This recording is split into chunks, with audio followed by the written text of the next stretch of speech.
Angudari tias riwut ora wedi ora ati wedi lamun kauningan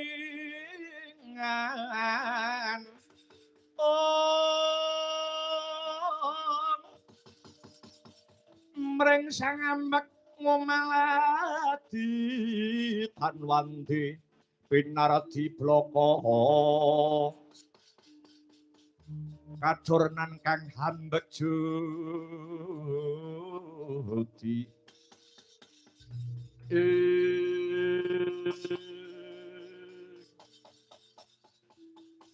Duh Kakang Prabu sinten malih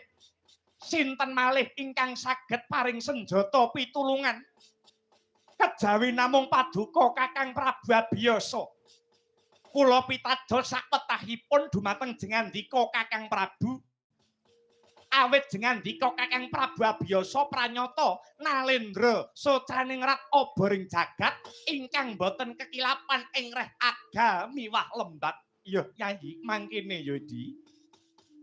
sak temene iki kabeh mau babakan kulawarga tak baleni pisan kas sak temene iki kabeh mau babakan kulawarga perkara kulawarga kudune dirampungke secara kakeluargan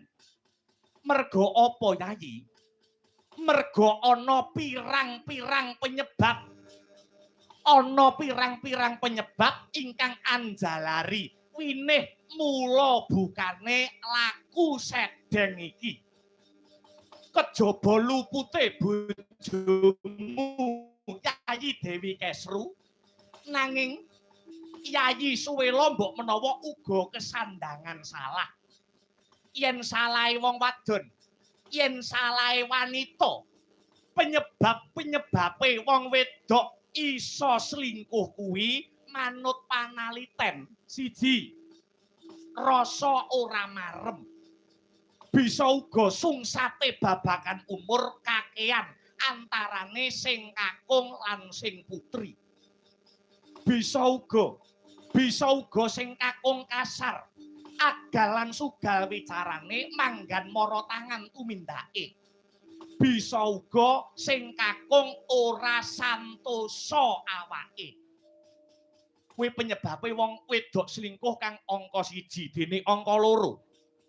wong wadon bisa selingkuh mau mbok menawa bisa uga saka rasa wadeh utawa jeleh merga bisa uga wis suwe anggone omah-omah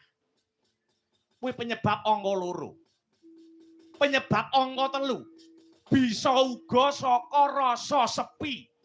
kerep ditinggal sing lanang nganti suwe ndungkap angka 4 penyebabe wanita iso selingkuh utawa bandrek zina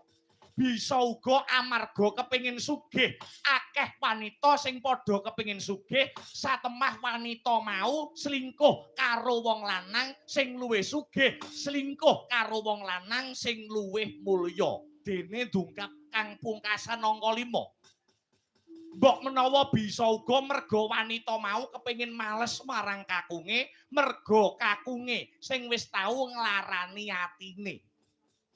lah ewadene Suwela ewadene wong wadon kok demen gendak selingkuh kuwi uga ana tandha-tandhane uga ana titikane tandha-tandhane utawi titikane wanita ingkang sampun bandrek zina utawi laku sedeng kados pundi Kakang Prabu angka 1 tandha-tandhane utawa titikane wong wadon sing selingkuh kuwi wong wadon mau ora